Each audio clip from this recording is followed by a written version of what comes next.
to another episode of St. Vincent Untold Stories. On this episode, we feature Leon John. Remember we told you in the previous episode that top cop Trevor Buju Bailey was working very hard. Just after we broke the story, news surfaced that police had arrested another man for sending 3 persons to the graveyard in Belmont. Trevor and his team also raided a house filled with machines. Someone seems to be leaking information and is now in big problems. Big up to all of my subscribers. Please remember to hit the like button, and if you are new to the channel, hit the subscribe button. Tear drops like rain. In America, tear drops go by the number of people a man has sent to the graveyard. The police had said in a press conference that they had information, but didn't want to put it in the public domain as yet. Everyone is now asking what was the motive behind the incident in Belmont. The reason why we're doing this episode in standard English is simply because the channel have grown and some people in different countries are saying some of the words we use in dialect is hard for them to understand. St. Vincent is one of the most beautiful islands in the world with both white sand and black sand beaches, waterfalls, a volcano, and a lot of beautiful hills and valleys. With a population of just over 110,000 people, once something happens on the island, everyone knows. 95% of the people on the island came up in a Christian society. The mothers in St. Vincent make sure that the children go to either Sabbath or Sunday school. Education is free, and all the kids have to wear uniforms. The reason behind the uniform is to keep everyone equal. In that way, no one will feel superior than the other. Just like any other country, the island has its share of crime. Many people wonder, how can a place this beautiful have so many young men turning to a life of crime? If the parents don't have, they can visit the Ministry of Mobilization or the Red Cross for assistance with books and uniforms. Even the island's National Lottery helps to sponsor kids in need. Just a few weeks ago, persons were asking why are the parks and hard courts locked up. There is an old saying that says all work and no play makes Jack a dull boy, and all play and no work still makes him a dull boy. Back in the days, every boy on the island wanted to be a cricketer, as cricket used to be the main sport on the island.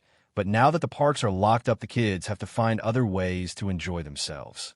Some turn to social media, and those who find themselves on the streets are recruited by older boys. Remember in a previous episode, we told you about a boy named Buckati. Whenever we had math class, Buckati would be outside playing marbles, and when he got into the class, Miss King would ask him 2 times 5, and every time Buckati gave the wrong answer, he would get a lash for every wrong answer. One time, Miss King asked Buckati to multiply by 5, and he said 13.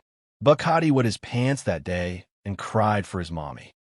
From that day onwards, whenever the older boys asked Buckati to play marbles, he would say he couldn't because he might wet his pants. In the Caribbean, the elders have a line that says, "Spear the rod and spoil the child." Over the years, that concept has changed where kids are now being grounded or certain privileges taken away. We have seen many times on the news where girls were asked to return home, and whenever their pictures were posted, the girls would comment and say they are not missing. One girl replied and said she is not missing, she is by her man. People are now saying that when they can't find them, don't post them. Long time ago, if a child ran away, he or she would get scolded from the village people. In St. Vincent, there are several hot spots. Some of the men hang out at the hot spots because they cannot find employment. In St. Vincent, there is no gold or oil, and the people survive from the natural resources both in land and from the sea. Because of the landscape, the people on the leeward side are mostly fisher folks, as they have the calm waters by the Caribbean Sea. On the windward side, most are farmers. Because of the Atlantic Sea, many cannot fish on that side. There's only one jetty, and that's a small village called Owia, but it seems like nothing is going on as the main fisheries was left to rot. Once you approach the building, you can see rust everywhere. Men on that side used to make a lot of money from the green substance and transport it to St. Lucia, Martinique, and Barbados. People don't seem to buy the traditional green substance anymore, and the original Rastafarians now have to work on farms belonging to men who never grew the green substance, but was awarded license ahead of men who went to prison for it and paid large fines to avoid jail time. In St. Vincent, there are 2 main political parties. Some people say if you're not affiliated with one side and you speak out against wrong, you are pressured. Some even said that since the volcano erupted back in 2021, their homes have not been fixed, and they have seen neighbors selling building materials while they have none. Even in some jobs, if you want a position, you have to learn how to lick boot. No matter your skill or education, once you're not affiliated with one side, you're either pressured or you have to build bricks from straw. You can have a lot of knowledge about a certain job, but because of the lick boot system, you have to remain in one position forever. There is no equality, as some can eat and some can't. These are not the words of Untold Stories. These are from posts we have seen people made on Facebook. On the other hand, some are saying that it's not true, but the easiest way to prove who is telling the truth is by accountability, and in the workplaces, regular audits must be conducted. If you leave rats to watch cheese, what will be the outcome?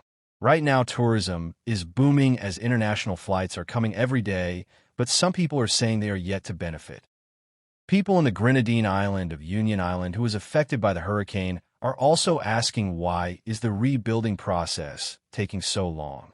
Some are saying that they cannot find skilled workers, but the skilled workers are saying the money takes too long. It is alleged that if you have to import certain items, you have to pay 150% tax, which if you owe the bank, it would take a long time to pay back.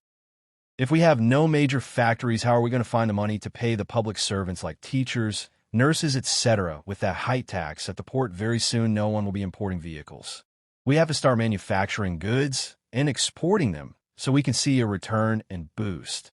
Everywhere else in the world, young people 25 and older and building homes and driving Bentley.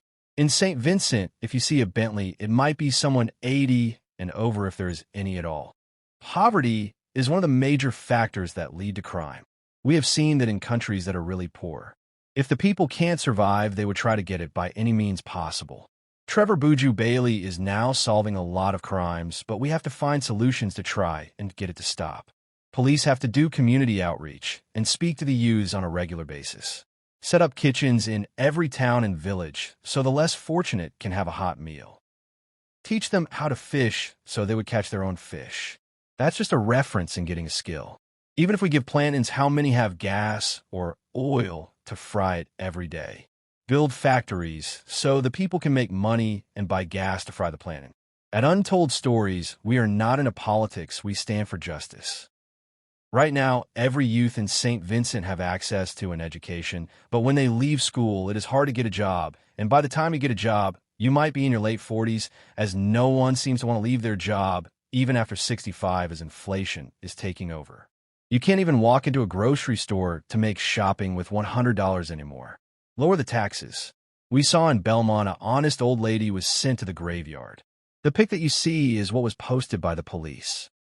So do not take what we say out of context. The police have to know what information they have, but everyone is innocent until proven guilty. At Untold Stories, we want to say condolences to the 3 persons from Belmont.